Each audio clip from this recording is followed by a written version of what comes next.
I mean, this one did have a sort of feverish intensity to it. Maybe because it just Venn diagrams a few of my interests that I'm really interested in.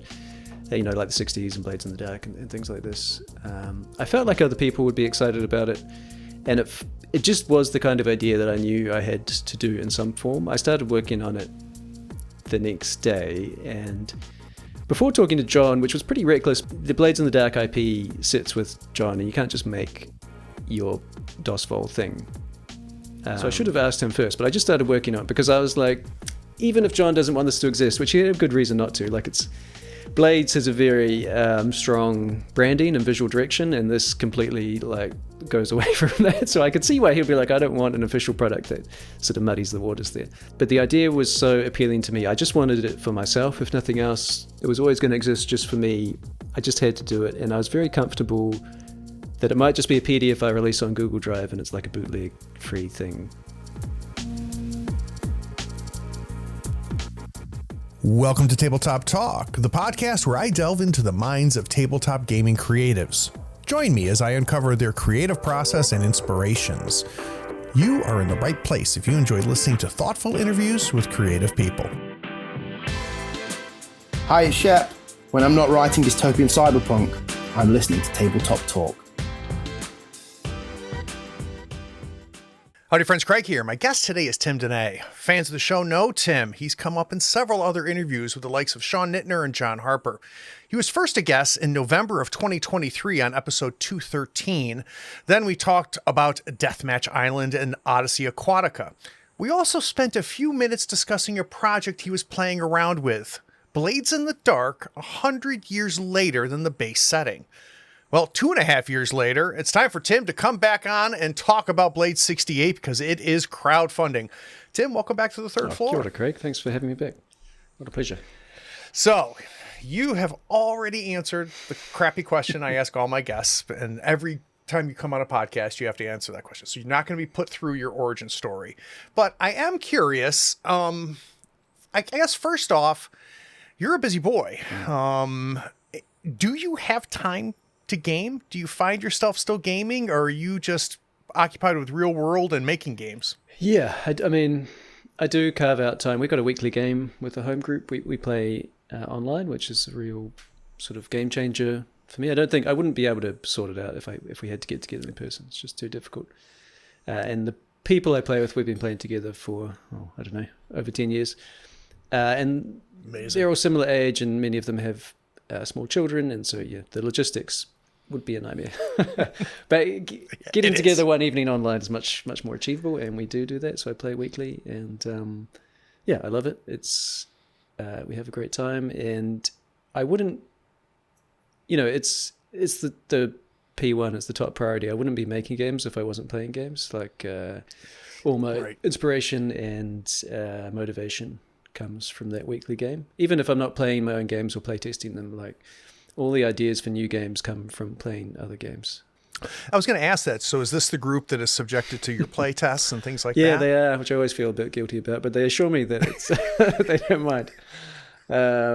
But yeah, they're kind of my primary playtesters. So what games recently have you played with them that's not one made by you? Is there anybody else's games that have been hitting the table? Yeah, we've been playing. So we spent most of last year and a bit before that playing, I think 55 sessions of Blade 68. So that was, yeah, that was the longest thing we've ever done for sure.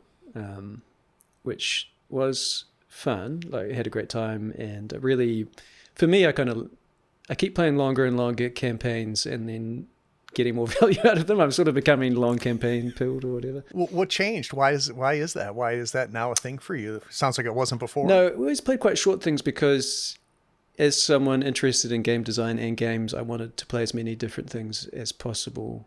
And I guess just by nature, we play a thing for like 10 sessions, and I start to get a bit, I read some other things, some other games come out, you get a bit antsy and you want to try that.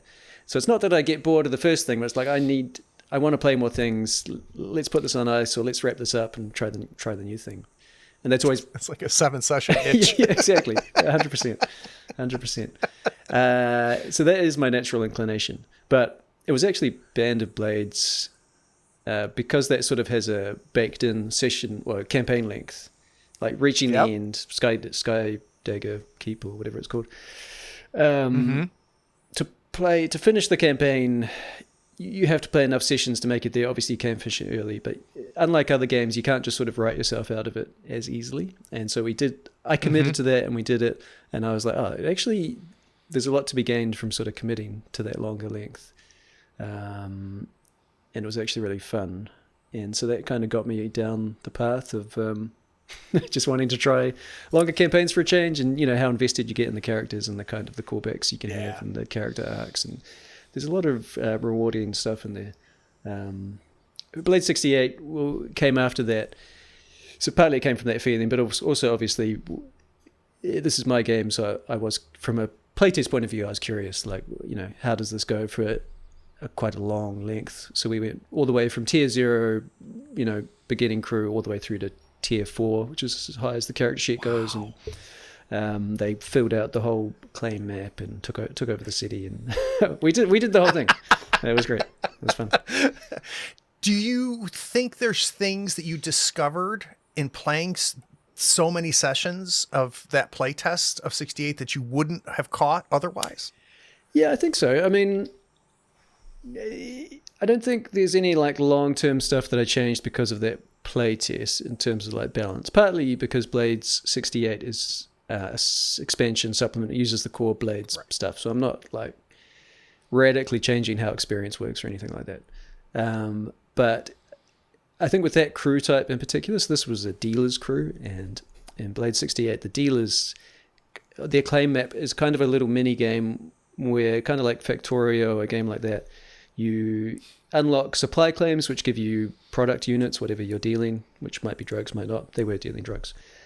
And then supply other claims help you distribute that for cash, and then you get other claims like branding, because I'm always thinking about branding and competitive advantages, and turf, like street corners, like in The Wire.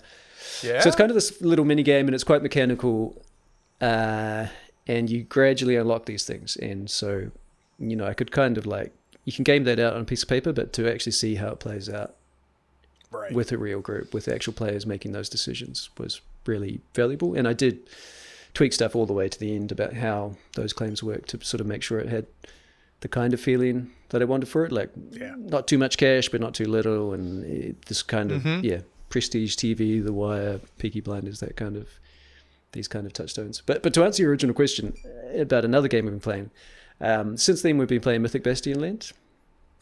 Oh my God, what a game. You played it? I have not. I've only read it, but it's calling to me.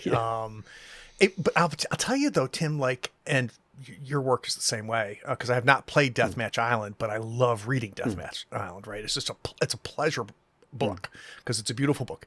Mythic Bastion Land is also a beautiful book. Yeah. And as a visual, like that is a big part of what attracts me to any given game. And I think that is what kind of hooked me into Mythic Bastion Land, because it's not, I haven't played Chris McDowell's other games, so I'm not, it's not like, it's not like I was there on day one or anything. But the visual presentation is amazing. I'm also not really... Now, are you playing or running? Running, yeah. And it was going to be like... originally, I think it was a one-shot. It's the classic thing, like it really speaks to the game's strengths, where it was like a one-shot, and they were like, oh, that was fun. Let's do another... Someone couldn't make it to a session, so I grabbed that, and with zero prep, ran it. Then it's like, let's do that again now that everyone's here. And then it's like, let's run a few more. So I was like, okay, let's do 5, and then we'll stop in December. And now it's like February, and we're still going. We're up to like session 12 or something, and still having fun. So what's interesting to me is, and this is a soapbox that I've been on a lot lately, because I have three hobbies. One is collecting RPGs. Another one is reading RPGs. And the third one is playing RPGs. And I think they're three different things, right? We often conflate them. But one of my biggest things is you can read an RPG all you want, and you're not going to see the game until you play it. I believe that's why, like, when I see people review games, I can always instantly tell whether they've played the game or not, right? It's just so obvious, especially if it's a game I'm familiar with. So for you, what did you discover about Bastion Land that you didn't pick up just by reading it? What did play reveal to you? Yeah, that's a great question. And I think it's a great case study in that because Chris McDowell is such a sort of terse, minimalist writer and designer and very clever.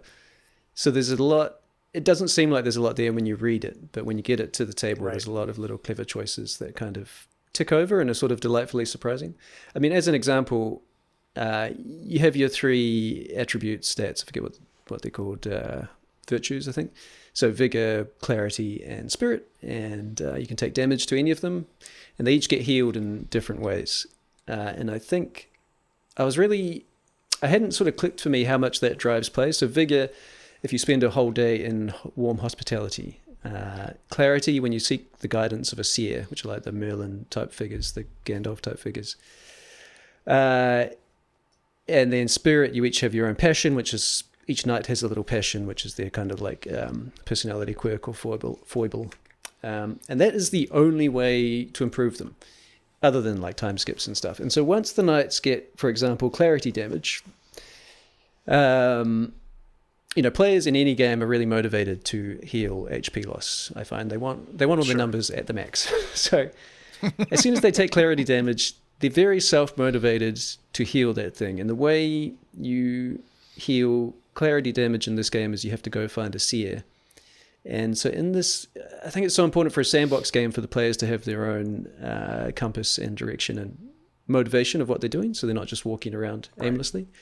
And I was really impressed by the way that this little part of the system, once they'd taken some damage, they were so invested in like finding the other thing is you don't start off knowing where the seers are.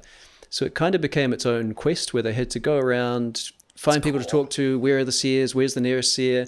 They kind of just get rumors about the general direction. So it's very Arthurian, where they're sort of like traveling through a forest and they think there's a seer maybe around here somewhere, but they don't know where. And then all the seers are very strange, but then they meet one.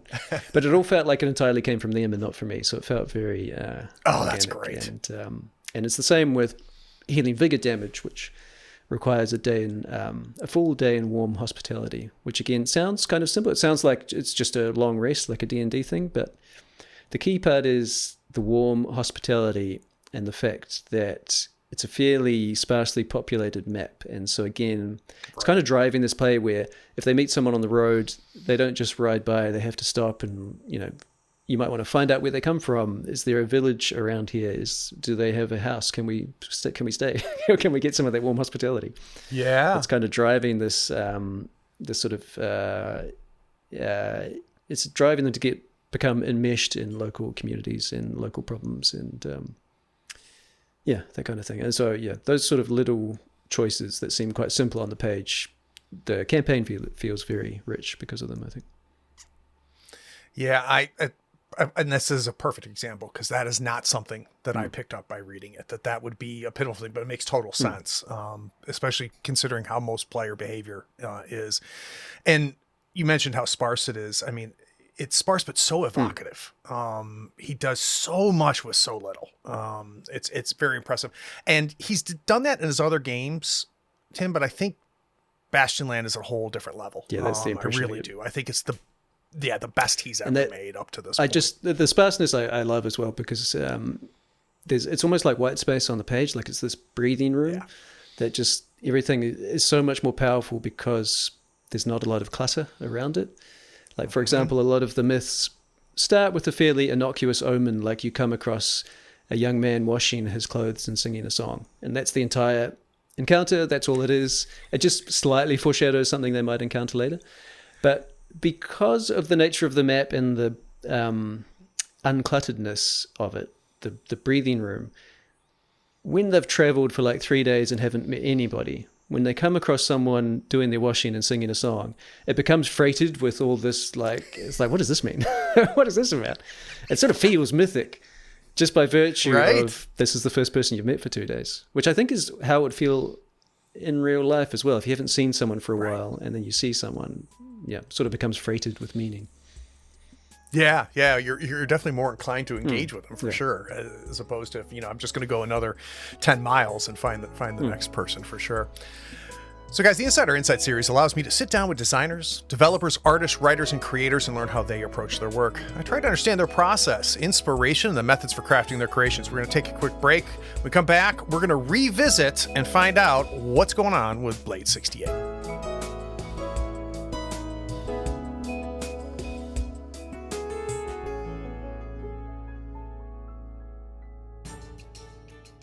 Attention all floor heads, gather round. I have a quest for you. You can simultaneously show your love for the show and embark on rewarding adventures. Head over to drivethrurpg.com, your one-stop shop for all things gaming. Whether you're looking for rulebooks, maps, art, or epic tales to enhance your gaming experience, it is that one-stop shop. Now, in the show notes, there's a unique affiliate link. Every one of your purchases directly supports Tabletop Talk if you use that link. It's like casting a powerful spell that helps us keep the podcast going strong. So next time you're itching for a new adventure, follow the affiliate link in our show notes or bookmark it now in your browser. It can be your portal to everything on DriveThruRPG. Now let's get back to the show, but please support the show by using that DriveThruRPG affiliate link next time you are shopping at the site.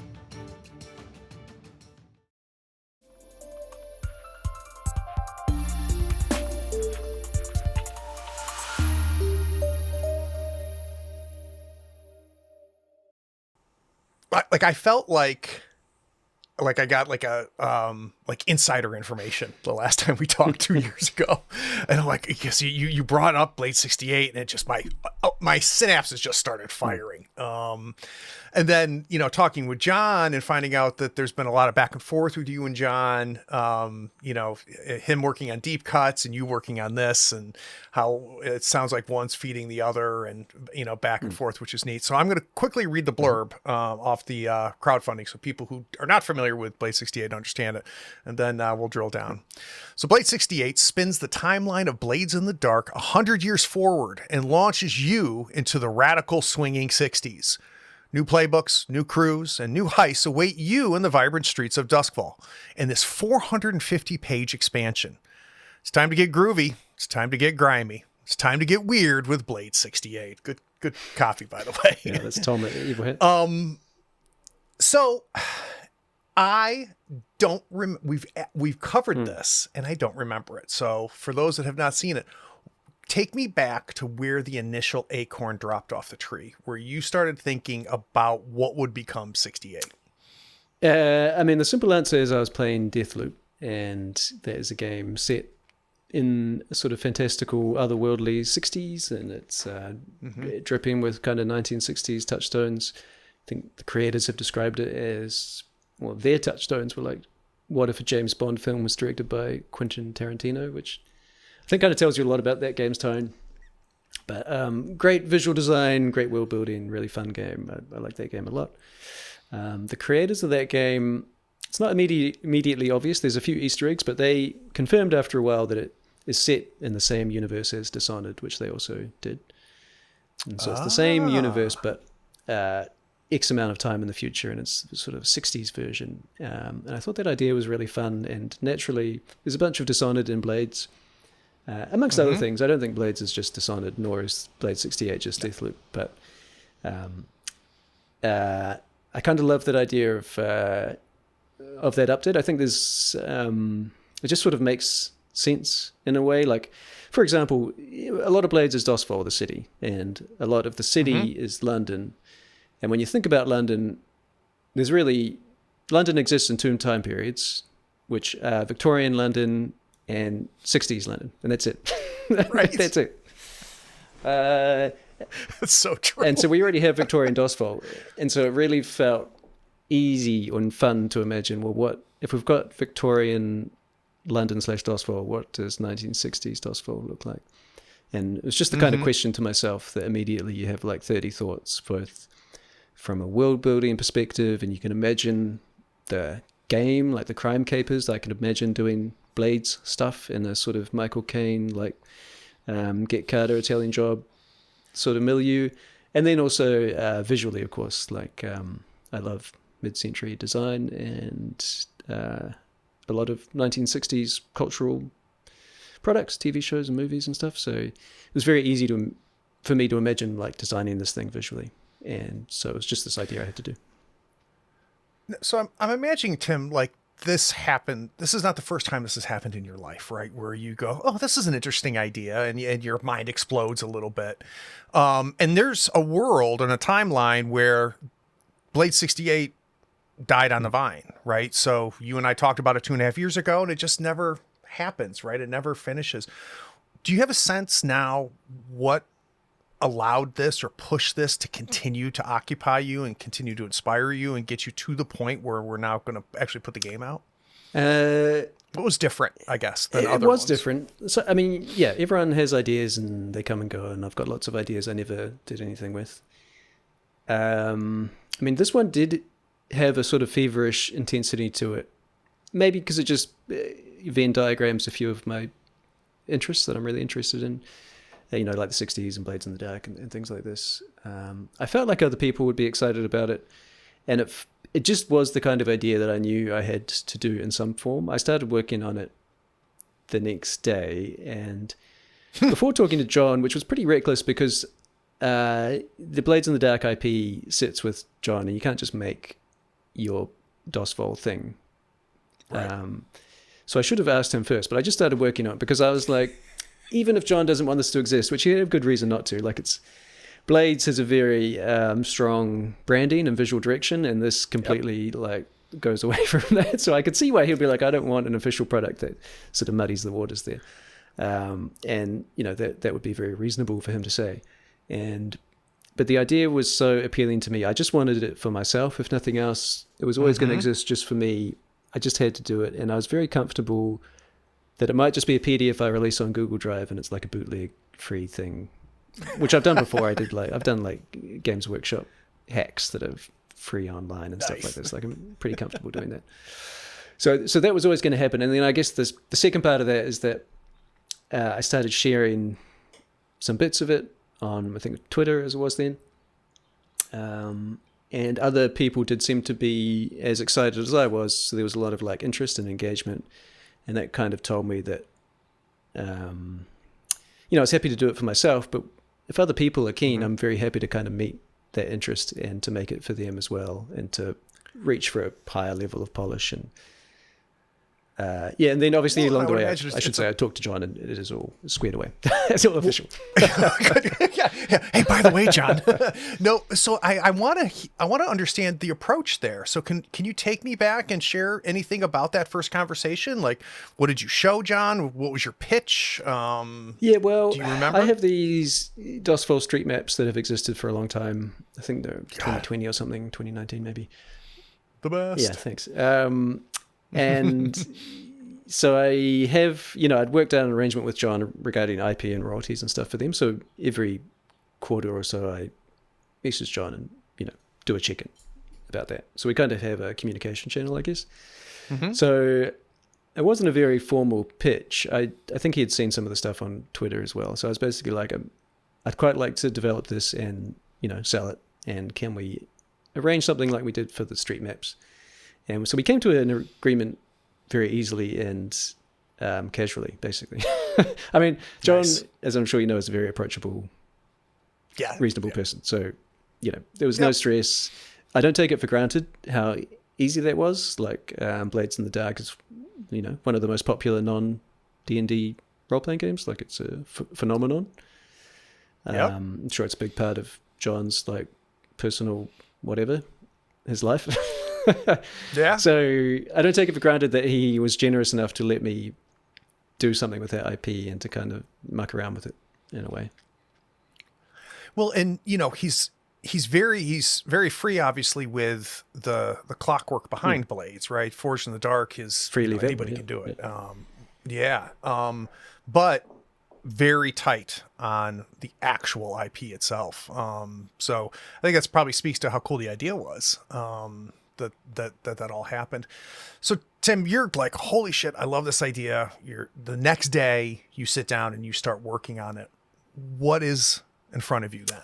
Right. So where do you start to go from head to putting something down? So, as is my sort of process these days, I sort of hesitate to call it a process because it sounds really formal. But I've kind of made enough games now that I kind of, it's very instinctual and organic is what I would say. I've never like formalized a process. But once you've done it a few times, you can look from outside yourself and go, oh, this is how I do it. I guess this is what I do. We just won't use the P word. Yeah, exactly. So I always have like what I call a scratch doc, like just a rubbish word processor file with no formatting, where I just chuck stuff in bullet points. And that is, kind of trying to capture that feverish intensity without any friction of trying to organize it or put it into layout. So it's really stream of consciousness ideas around, what factions could be in there, what world building stuff will change, what the core gameplay might be like. Very messy and unstructured, and just for myself. And, I know from experience that initial flush of excitement and enthusiasm feels like this raging fire, but that doesn't last that long. And so I try to just put as much stuff down with that energy as I can, knowing, and hopefully that can carry me through once the buzz wears off. So if I were to break into your house and steal that initial unformatted file and then compare it to when I finally get my Blade 68 book, what didn't change? What's in there that survived all of this? And really what you wrote down is pretty much what we'll see in the final game. I think a lot of the broad strokes of the world building, like this idea of electroplasmic fusion, which replaces Leviathan blood. So some of the kind of like world building decisions, I guess it's worth saying, like, this was never a thing of like starting with blades and saying what would blades look like 100 years in the future and progressing forward from first principles. It started as it would be neat to do 1960s blades. So how can we work backwards from that? Which I make no apologies about, especially because Blades has that great sidebar, which is like, this is a fantasy world. Like, don't expect scientific realism. We're just having fun here, basically. And so I was just having fun. And so, a lot of those formative world-building stuff, like the idea of the bubble that protects the city, the new districts, some of the key factions, like the Keel twins, because I really wanted a Cray twins analog, great 60s London gangsters. A lot of that kind of fictional framing is pretty similar. I sort of added factions and tweaked some things here and there, but the kind of the broad strokes of that is all in there. A lot of the special abilities and the shape of the crew types and playbooks, that all changed a bit down the road. But that world building side. I mean, the other thing I started with, I should say, alongside the scratch doc, is I always get into visuals very, very early.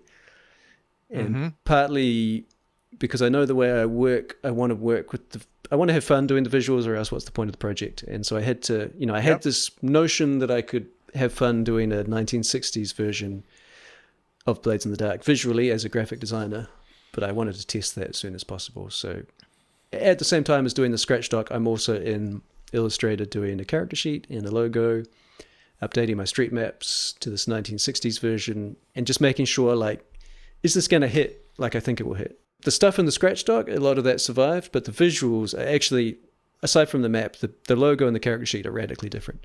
Oh, that they went through many iterations. Yeah, for sure, So that stuff did change a lot, but I guess I did satisfy myself that it would hit eventually, even if it didn't straight away. I was happy at the time, but sometimes you work on something long enough. It's like you create something and you're happy with it. You keep iterating. Eventually, you look back at the first version and you're like, what was I thinking? That was rubbish. It's so funny. Oh, yeah, but without that first version, there's not the one that you came to. So let's talk factions a little bit.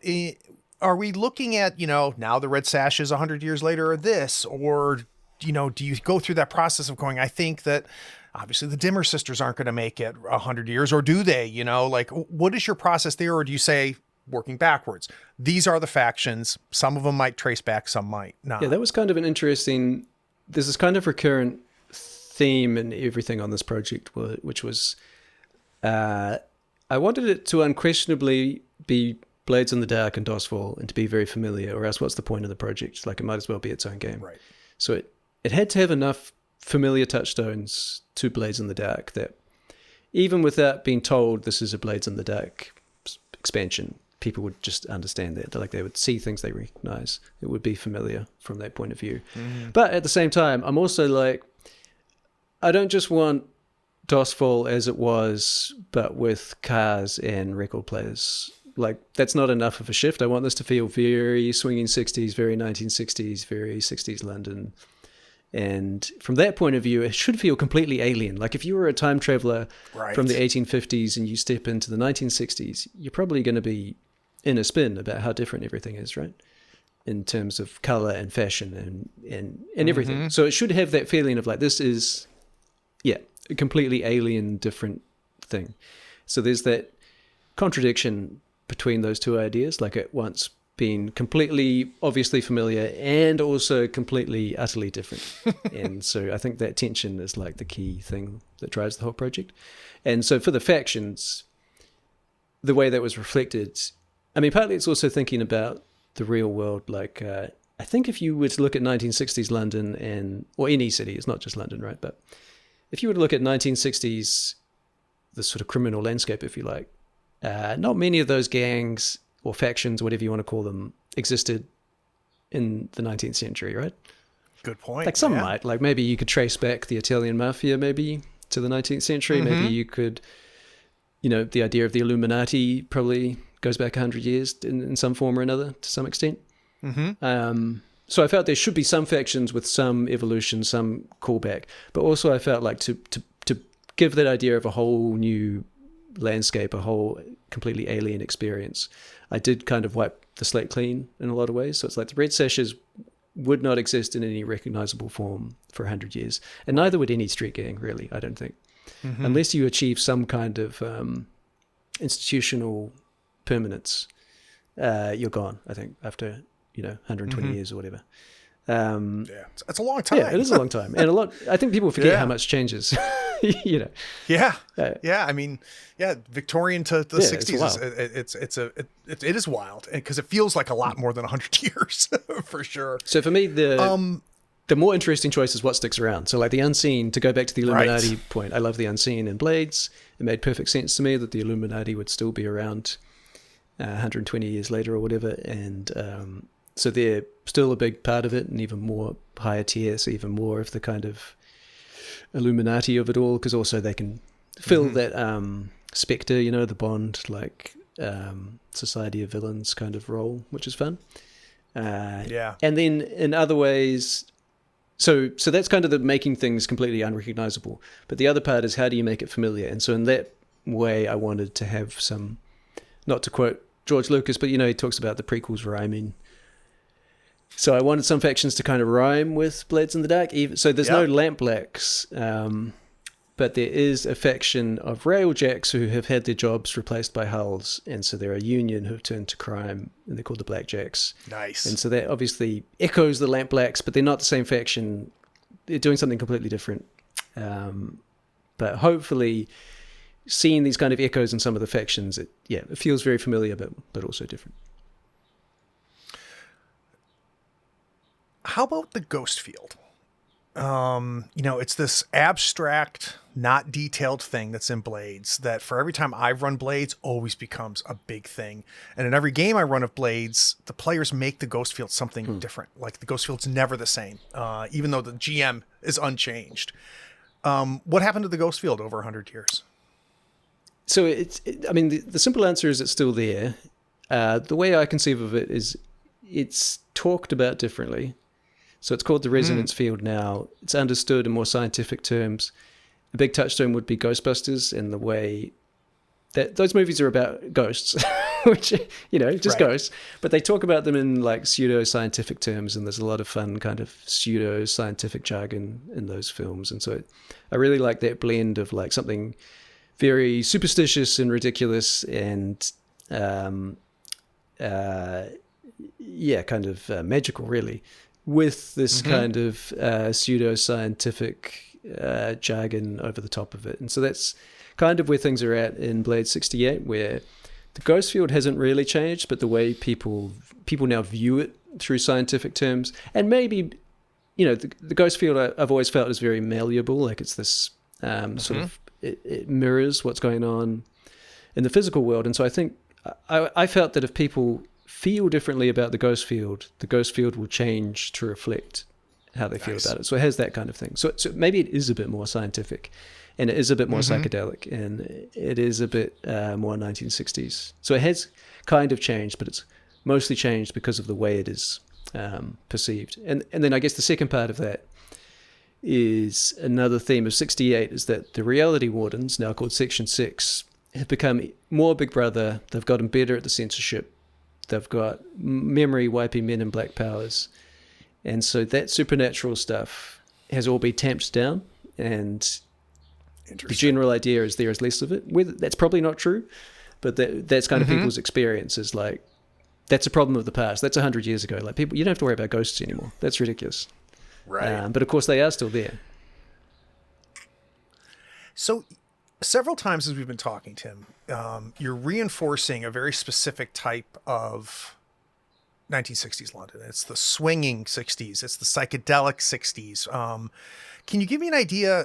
Like, obviously, you know, like the Bond movies that take place during that time aren't that, right? You know, the Avengers kind of a little bit like that, you know, a little bit more swingy than the Bond movies. And then we look at, you referenced Michael Caine movies, right? Of just a total, like big collars and the whole thing.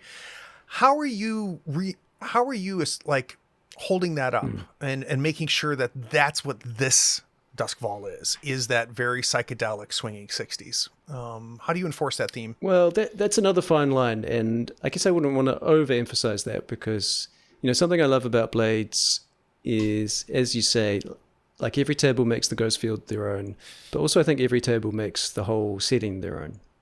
100%. And it can tonally vary a ton. And there's a lot of different touchstones. You know, you can run a very like romantic gothic, like people falling in love with ghosts and really line up with that kind of stuff, or you can run a very like gritty Peaky Blinders block by block turf war sort of thing, or a mix of the two, all sorts of different versions of Blades of the Dark. And I wanted to keep that spirit of adaptability, and so there is a lot of like swinging 60s psychedelia, and that is a part of the setting. But I definitely think you can, and I have run the game as a sort of grimy, washed out, sepia toned Le Carré London or whatever. Like, you know, you can play more in that Tinker Tailor Soldier Spy sort of end of the spectrum. Right. And most tables, you know, I think the benefit of that approach of Blades is that at any given table, all the players have slightly different preferences and touchstones that they bring to the table. And for me, it's fun for everyone to bring their perspective on it and then to combine those. And you end up with something kind of weird and bespoke, tailored to that table. And that's kind of how it goes with Blades 68, where you'll get the one person who loves the kind of Ghostbusters, pseudo-scientific, paranormal weirdness of it all, and they're trying to summon a forgotten god or whatever. And then another player who really wants to do like, you know, high espionage, like Cold War kind of paranoid spy thriller stuff. And then someone else who's just Austin Powers. And right. I think it all congeals, and it's just it's fun. It's fun to have all these things ping-ponging off each other. But it is, one of the key sort of challenges of the project, I guess, is to try and have this broad range of touchstones and keep it on the straight and narrow. So it's funny because, like, I was being very nonchalant when I said, you know, every time I run Blades, it's different. It's a different Duskfall, different Ghost Field, things like that. That's by design and on purpose, right? That was, I think, a big thing that makes Blades different than a lot of other RPGs is that, and I would imagine you would have to, because I've never done it really or thought about it, that you'd have to go back and go, well, why? What did John do in Blades that allows that and encourages that? And what did you find? So as you kind of went, okay, I want to also do that in 68, you had to understand why it worked in Blades. Did you get a sense of what John did there? Yeah, and I have long thought, like, obviously Blades is a hugely influential moment in role-playing games, and there's a ton of Forged in the Dark games now, and beyond that, a lot of games that have just, a lot of game designers who have been inspired by it, and things like quantum load, the idea that you don't have to pick your items before a score, and flashbacks, and things like this. These are in all sorts of games now, not just Forged in the Dark games. But, something that really speaks to me about John's work is their approach as a graphic designer as well as game designer, and the way those two things line up. And I think a big part of what we're just talking about, like that adaptability of setting, is a graphic design and layout choice as well as a game design choice, by which I mean I'm really talking about the way the factions are presented on the page and the way they're cut up and shown, and the districts as well. Almost everything about the city, the districts and the factions are most of that. They're most of what you need to run the game. There is like a whole chapter of kind of lore stuff, but you don't really need to read that. You need a district for action to take place in, and a few factions for your players to run up against. And that stuff is all cut up in a way that I think was a real innovation, and that I haven't seen copied as much as I think it should have been, in a way. You take any given district, you could write many paragraphs about each district, but I think there's like one short paragraph per district. The rest of the information is just cut up in a really nice, usable way, in terms of like a few sample street names, some things you might see, so those little like ratings, so you know how wealthy or how much crime there is there, a special rule, some notable NPCs, some landmarks. It's fun to read, but it's also very light to read and easy to pick up. And the same with the factions. Like, the factions have enough that you can grab one and you can chuck it at the table, but you don't have to read paragraphs about each one. You don't have to read the whole list ahead of time if you don't want. You just need the ones that are relevant. And so I think, there's a real sort of, they've always felt like a grab bag to me. Like, you can just grab a fist in there and pull out some factions and districts and chuck them at the table, and it'll work. It'll fly. I think that's both game design choice and graphic design choice. And so basically I just copied John in that regard. It's a short version. Well, it's funny because it ties to what we talked a little bit about Bastion Land, right? Absolutely. Where you're given just a little bit, and it takes it, like, something that happens, it seems like every time I'm running Blades is, you have a whisperer and they'll go, well, what's a ghost key? I'm like, I don't know. What is it? Right. And like, it's so neat. And it's especially when you have a table that gets it, that says we don't need permission, right? We get to define these types of things.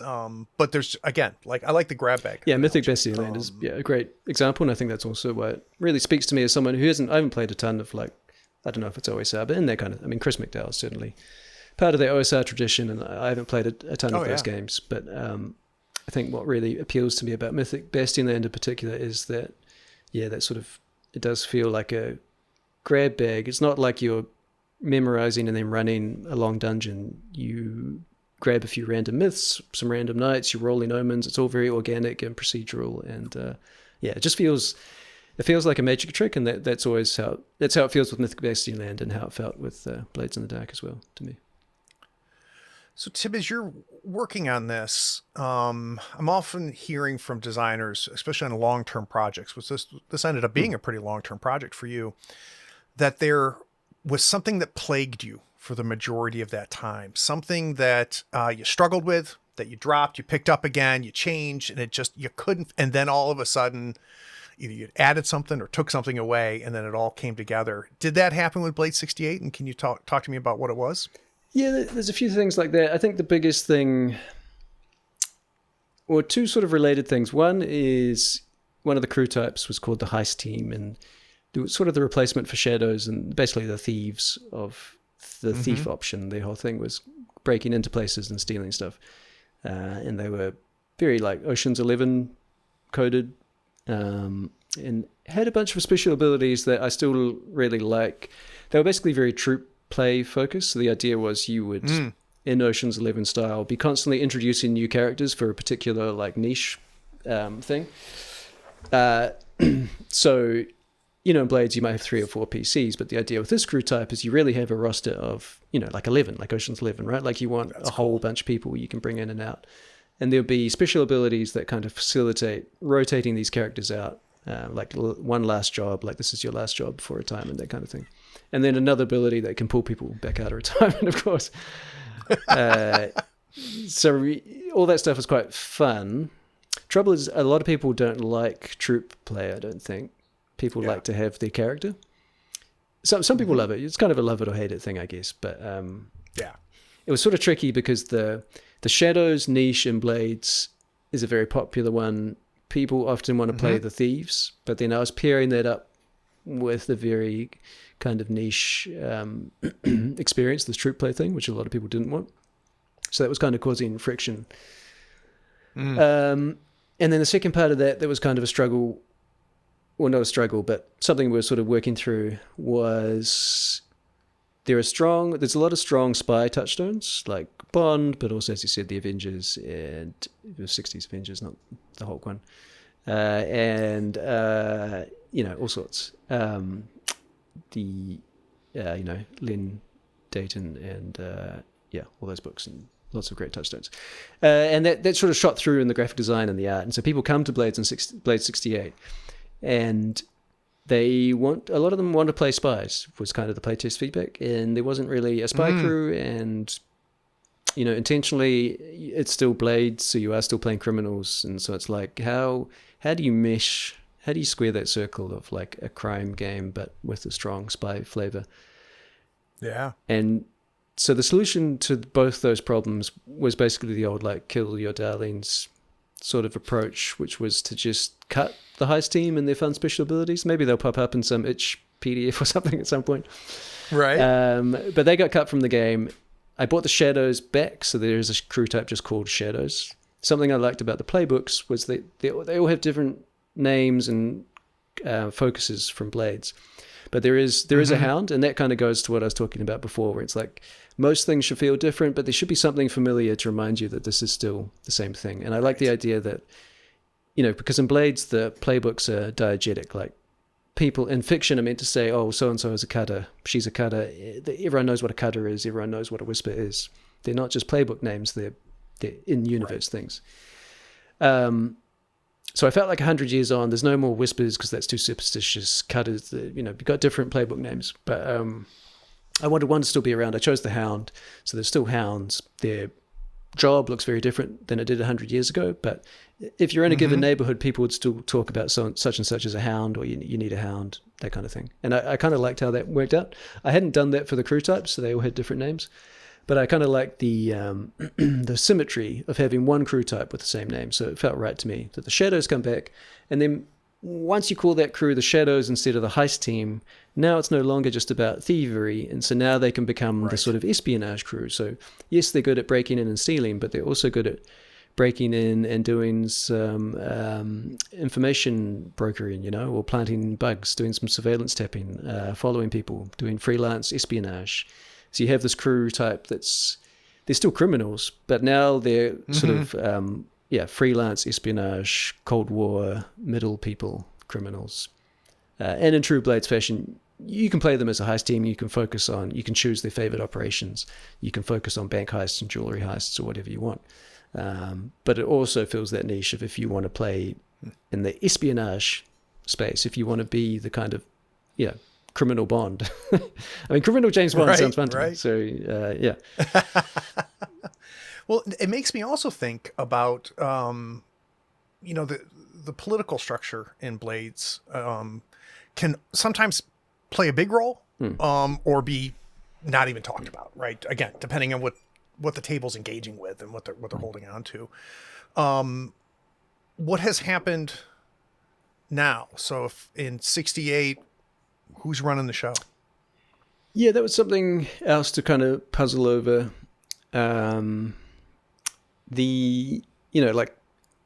looming figure. And as you say, it differs depending on how much it influences the day-to-day game. But you can't play Blades and not be aware of the Immortal Emperor, which is just a phrase that's very evocative and it kind of says a lot about the setting. But I couldn't really imagine a 1960s Immortal Emperor. It just doesn't. It fits for the industrial fantasy of it all, but it doesn't fit for kind of your 60s London kind of atmosphere.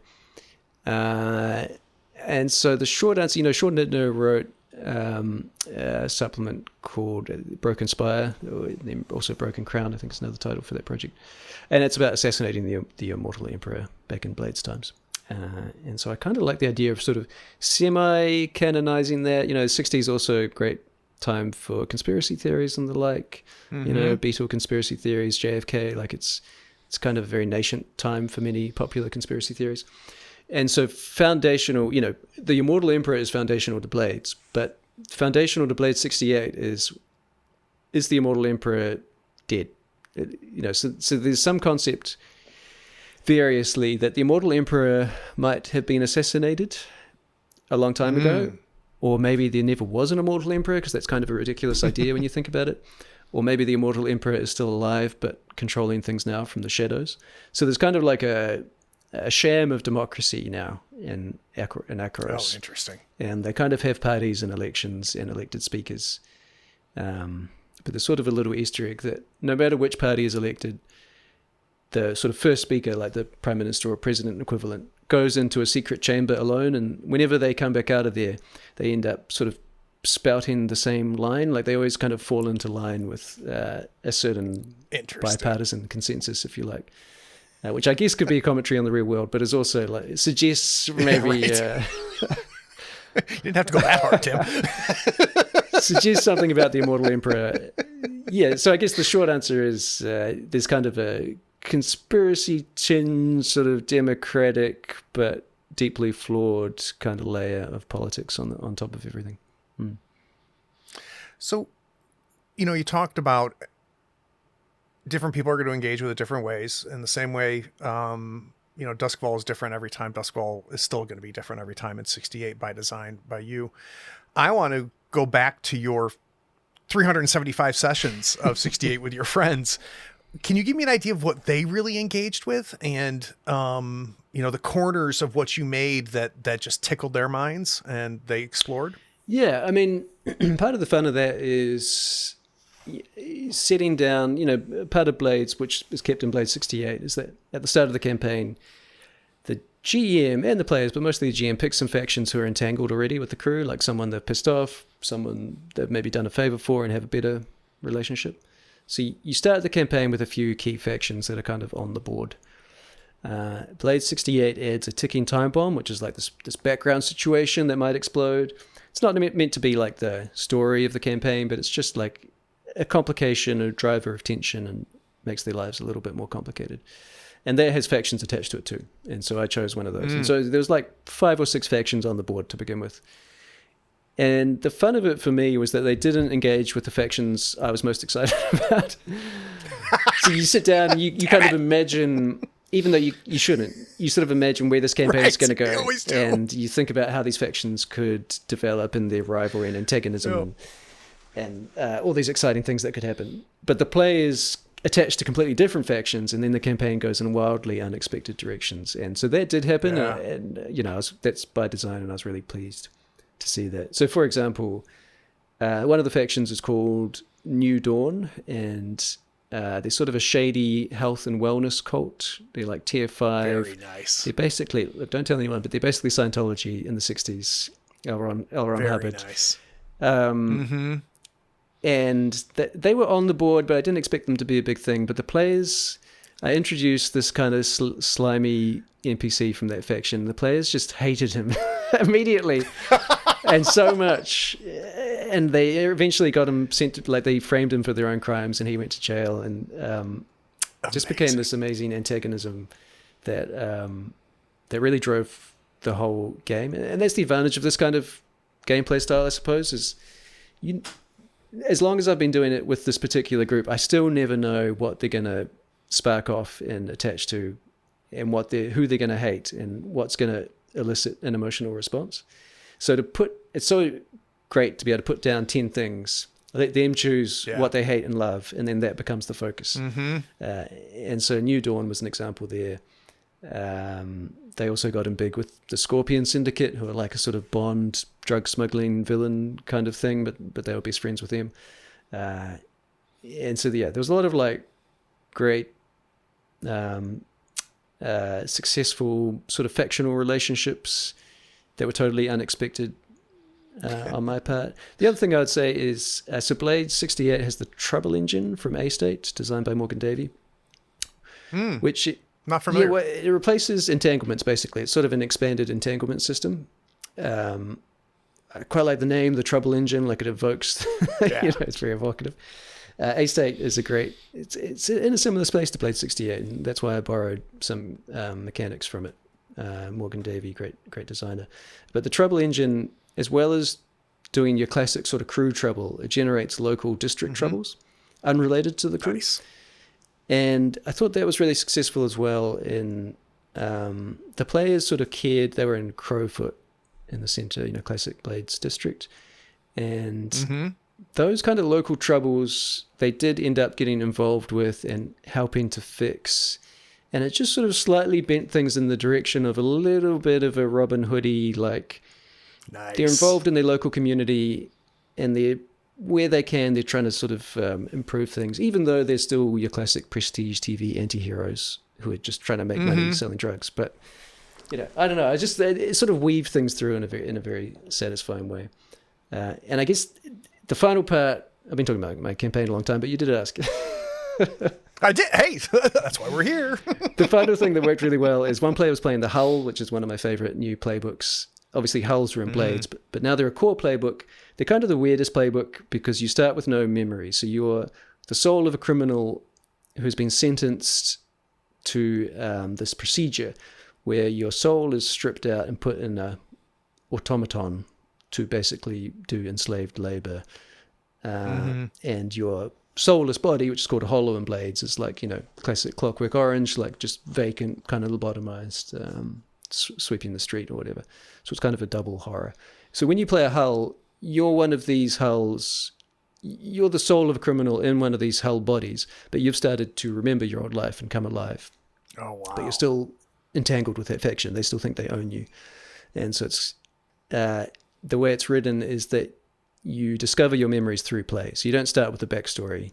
As you go, you unlock these memories. And, the fun part about that is because you're doing it as you play, naturally the player, instead of writing this whole backstory to begin with, you wait until halfway through the campaign when you already know New Dawn is a big deal. Everybody hates New Dawn. So when the memory question says, ask a question about their backstory, naturally they pick something that's very resonant. And everything becomes much more complicated and interesting. And long story short, that player made some great choices, and eventually their soul left the body and they played the ghost playbook instead, and that Hull got possessed by someone else and became the big bad of the whole campaign, which I loved. As a GM again, I didn't have to come to the table with the main antagonist. It was actually one of the players, and their character sort of became the antagonist, which... Oh, that's... Yeah, you gotta love that's it. really fucking cool. Yeah, that's cool. What have you found to be fun as a GM running 68 specifically? So not running in Duskball, right? Not Blades, but so many sessions. And you think back on that was fun. What are some things that are just fun? To me, it's the I haven't played games in this kind of setting. I know there's Bond games, which are kind of in a similar space, and there's spy games, but this particular mix of touchstones feels quite fresh to me, and that's so exciting to run for, especially in kind of, Blades can have some bit of improv involved, right? You have to reach for ideas on the spur of the moment. And so it's so refreshing to be in a context that you haven't played much with, because every idea is a good new idea. When I run fantasy games, I've run enough of those and the players have played enough. It's quite hard to come up with new, interesting ideas because the ground has been so well tread. But when you're playing in an exciting new space, new to role-playing games, I just find that it's like my brain is overflowing with ideas and things to reach for, and every choice feels like a fresh, exciting choice. And so it has a great energy to it, I think. And I would imagine the players have the same thing, right? Like this is all new for them too. So you guys are, playing off each other and firing off. One of my favorite things is the character creation, and in my experience, people have been very fired up to pick a playbook, and then they come with all these fun, weird ideas and great. So it was 60s touchstones. Like we had a radical who was based on Orson Welles, who's one of my all-time favorite PCs I've had at a table. Just this sort of pretentious windbag with a bandolier of explosives. And a sort of George Harrison meets Austin Powers kind of murder beetle, all these great, like, people just bringing all these touchstones I never would have expected, and for these completely amazing, memorable characters that they're excited to play. Just great energy. That's incredible. That's incredible.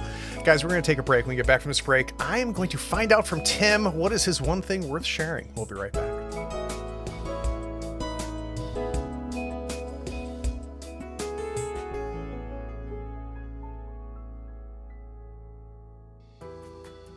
Hey, it's me.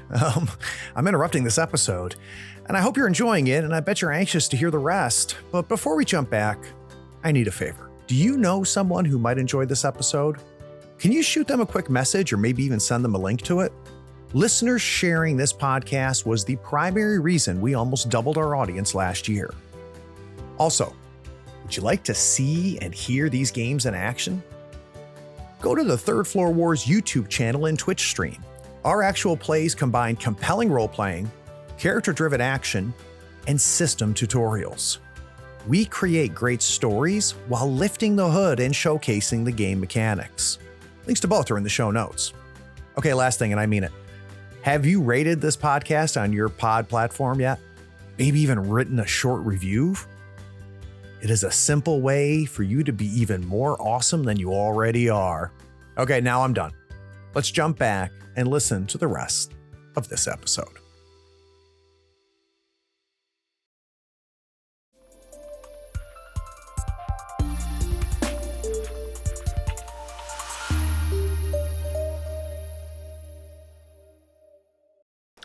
So, Tim, one of the things, really slight change since you were on last, is I now end all my interviews with this one thing we're sharing. Because what I'm finding is it creates kind of a neat bookend about you as a designer. It's, we spend an hour talking about how you make and what you make, and that process.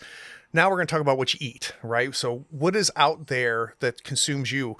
You, I would imagine, somewhere deep in a corner are hoping that Blade 68 takes over somebody's brain, right? That someone's going to pick up this book and live and breathe and think about it all the time.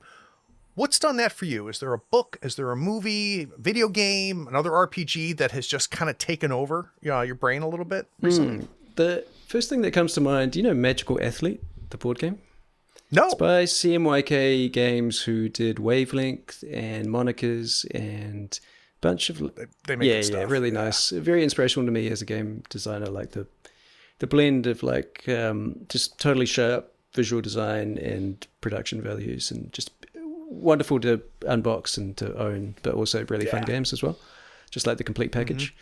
So Magical Athlete came out last year from them. It actually came out in 2003 in Japan by Takashi Ashida was the designer, so very old game really. So CMYK, I don't know how the rights worked out, but they basically brought out an English language version. They brought on Richard Garfield of Magic the Gathering to give everything a once over. Again, I'm not. I hear he's good at designing games. He's done it once or twice. And they brought on a great illustrator called Angela Kirkwood, who, if you Google Magical Athlete, you'll see the board game, and it's got this amazing visual style that's kind of, of relevance to Blade 68, very late 60s, early 70s. Bonkers illustration style that I just love. It's kind of like Sergeant Yellow Submarine, Sergeant Pepper's, that kind of Beatles era of very flamboyant, expressive, cartoony illustration. And again, great production values, amazing little, each piece, each racer has their own custom little wooden standee, amazing colors, all this bright purple and yellow and pink, and beautiful game. So I picked it up on the visuals. But it turns out it is one of the best games I've ever played. I saw Jason Morningstar say similar, so that means something, because what a heavyweight of game design. I really love it and really recommend it. So the way it works is it's very simple. There are, I think, 36 races. Each have one special ability, and you all pick one for each race. And then all you do is on your turn, you roll a 6-sided die, and you move that many spaces around the track. And the first one to get to the end comes in first, second one comes in second and gets less points, and that's it. You just get first place, second place, and then you sort of rinse and repeat. And that's basically the whole game. Extremely simple, more simple than Snakes and Ladders in a way. Like you're Right. just rolling dice to see who rolls highest first. But each racer has one special ability, and they all have a unique ability, and there's 36, so they get pretty wacky. Wow. Some of them quite simple, like there's one, I forget all the names, but one's got like long legs, and their ability is, instead of rolling, they can just move 5 spaces every turn, which is huge. So they can really just race around. Another one is like anytime someone passes you, you trip them. And when someone's tripped, they miss their next turn because they have to get back up. Another one of my favorites is Big Baby, and that piece is as big as one of the spaces on the board, and no one else can share a space with Big Baby. They get shunted behind Big Baby, and that's Big Baby's ability, and that's it. And there's 36 of these things. They're all completely unique and interesting, and the real skill of the game, because once the game starts, none of the abilities are things you have control over. They just trigger at certain points. Gotcha. And obviously the dice rolls are just random. So once the race starts, it's just luck, really. So the skill in the game is that when you pick your races, you pick some amount out of the 36 and put them on the table. Then you do a snake draft around. So you're picking races, the last one goes twice and then you go back around. And then each game is actually 4 races, and you get more points the later the races. So the last race of the game gets way more points than the first race. So you're trying to... So the skill of the game is understanding who your racers are, what races the other players have, when they're going to put those races forward, because you put forward races like in secret and then reveal them at the same time. Yeah. And you really want to win the later races because they're worth more points.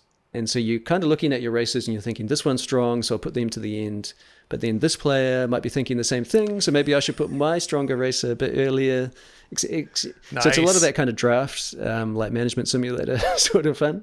Right. You're picking players. Like a fantasy football type thing. Yeah, exactly.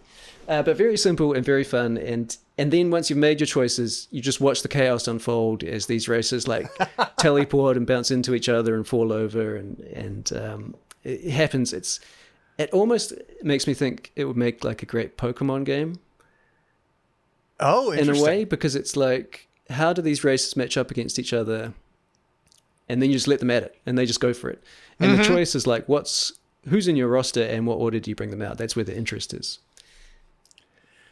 So I lied, because as soon as you start talking about it, like, I have heard of this game, and it's on my want list. And what turned me on to it is I have fallen in love. Have you played Hot Streak? No, because then this also came out by them last year, right? Yeah. So these their games they're like always talked very about similar, together, yeah. right? Because there is some similarities, and everything you were saying, I'm like, God, Hot Streak is the same way. Like it's got just enough game in it that if you're a casual, like, I can play this with my in-laws. Yeah, I can bring out Hot Streak with my in-laws and they can play it and stuff. But I can also bring Hot Streak to a table full of hardcore gamers and they're going to immediately see what you were just Magical talking Athlete about is the same. with Yeah, Magical yeah, Athlete, yeah. right? But yeah, if you have not played Hot Streak yet, and where they definitely are similar is once you've made your decisions, then you just do the race. Yeah. You kind of just sit back. You can't change anything. You just sit back, and it's so much fun because they're these mascots and they've got great production value. And the mat rolls out like a scroll. Oh, that's awesome. And then the people that you then fold the map on the top of itself to crush the ones that aren't fast enough. It's just, and it's ridiculous, right? It's the people in hot dog costumes knocking over people wearing a queen costume. It's fantastic. My wife has famously bad luck in board games, and we were playing Magical Athlete, and she wasn't doing very well. But one of my favorite races was she got this one racer whose ability is when you're in last place, you just get a point. Like you just get a point off the board, which is quite powerful.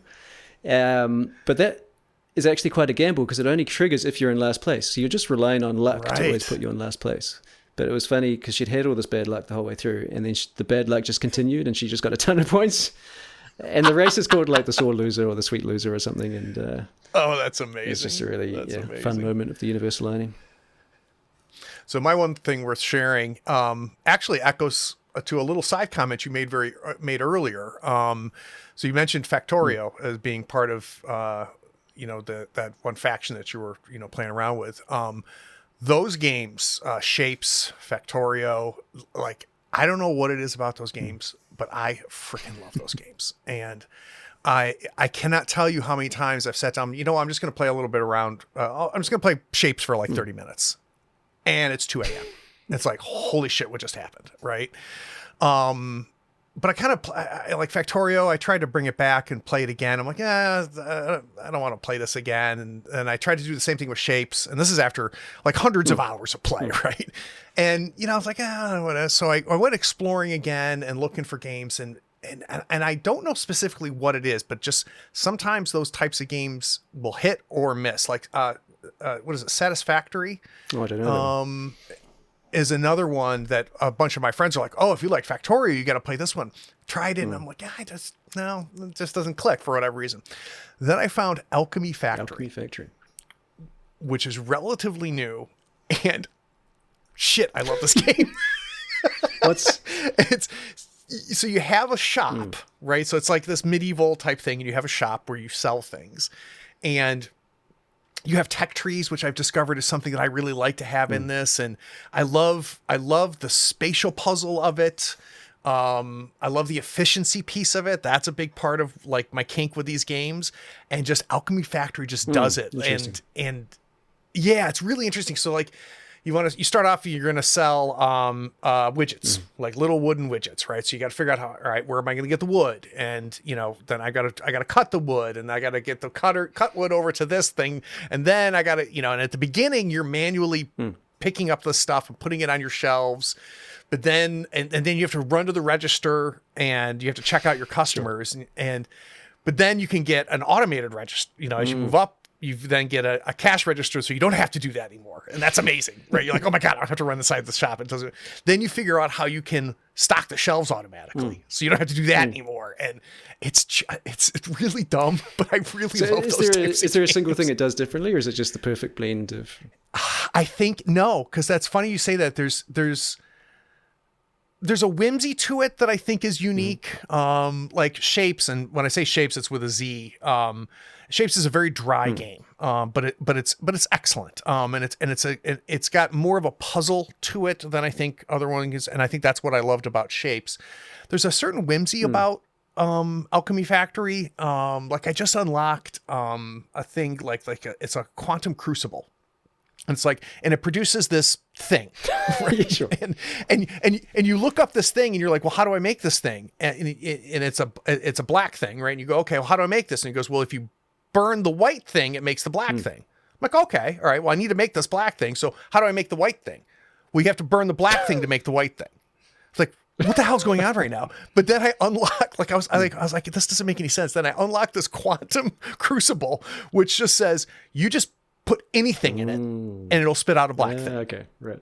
And like now it's the whole game has changed, right? Because like you have some things where you create waste, right? So you put in a bunch of charcoal to get a certain type of coal, but it has this waste dust that you've got to figure out what you're going to do with. And you don't want to trash it because the economy is very tight. It's very easy to go bankrupt. I've done that a few times if you're not being smart about it. It would like that thing opened up and I'm like, oh my God, I can put all my garbage in this and it'll make my little black things that I can then burn to make my little white things. Genius. And I'm 54 years old and I've never been this excited. Eureka. It's really funny. Yeah. So and if you like Factorio, it's worth. I haven't actually played a ton of those games, but I'm going to check this one out because that sounds really fun. Yeah. Obviously I don't know your brain, but the artist brain in me gets tickled by these games because I also want it to look good. Yeah. Right. And like, if it gets too messy, I'd like tighten it up. And then the puzzle aspect of it, well, I need rope and I need wood, but I've got enough, like wood is all backed up on my conveyor belts. I'm good at wood. Why is my rope not coming in to create, this hinge or whatever the hell it is? And I love that. Okay, what can I do to make rope more efficient so that it matches the efficiency of my wood? And for whatever reason, man, I just love that shit. I mean, like I played a bunch of Stardew Valley, and I think that's a big part of that as well. You plant the seeds by hand and you have to water them by hand and everything's very manual. Yep. And then gradually you unlock little labor savers. You get sprinklers that can water automatically and you set up whatever. And by the end, you've just got this efficiency machine. It feels amazing. It's funny because it's all like self-imposed friction. Like you're playing this really annoying thing, and it's fun because it's less annoying as it goes. My poor wife comes up and she's like, "What are you doing?" And I explain to her. She goes, "That sounds terrible." Yeah. Yeah. And like, you know, I was telling her, I was like, because part of one of the things, because sometimes you want to get things across other things, right? And the conveyor belts at the beginning can't overlay each other and so on and so forth. So you get these little catapults that shoot, and it has to be in a straight line to a catcher. And at some point, halfway into the game, you've just got shit flying all over the place in your factory, right? Catapults are just launching shit all over the place. Then you unlock the cannons. And the cannons can shoot things like 3 times the distance.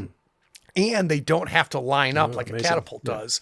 It's omnidirectional. So then I get all excited because now I can get rid of all my catapults and redesign everything and make them all clean with cannons. And I laugh at myself when I talk about how excited I get by it. Yeah.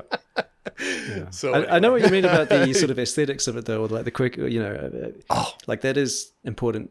Because I think there's like some people that they don't care about that stuff, you know? Yeah, that's like I played. I like deck builders, and I played a lot of Slay the Spire. I played a bit of Balatro, and it's a lot of fun. But for me, there's just not enough theming. Like you're just playing poker, and it's like I just need a little something to like, Yeah, no, it's funny. Like I had buddies that tried to get me into Balatron. I'm like, I get it, I get the game. But yeah, there's just not a whole lot there for me. But Slay the Spire, totally different thing. And like I spend time at Alchemy Factory making sure like it looks good, right? So I make sure that the walls are there, and then I could pick out the floor, and I want it to aesthetically look good.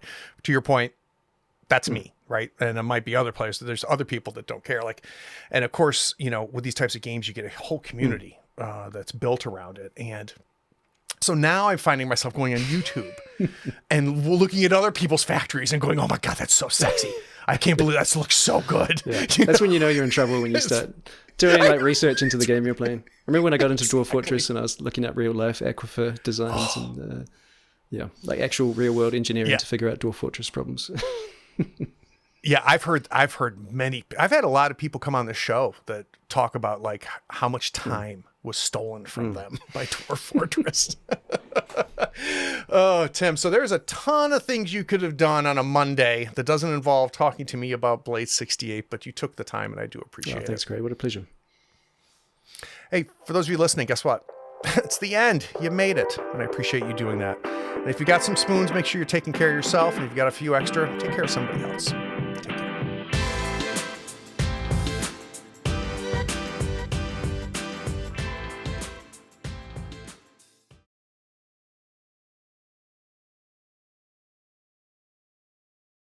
Hey, are you still here? Look, the podcast is over. And you sat through all of the breaks and bloopers? Well, I mean, if you're here, you might as well run over to patreon.com and become a supporter. Don't forget to rate and review this podcast too while you're at it, on whatever platform you're listening to. I do appreciate you sticking around. Take care.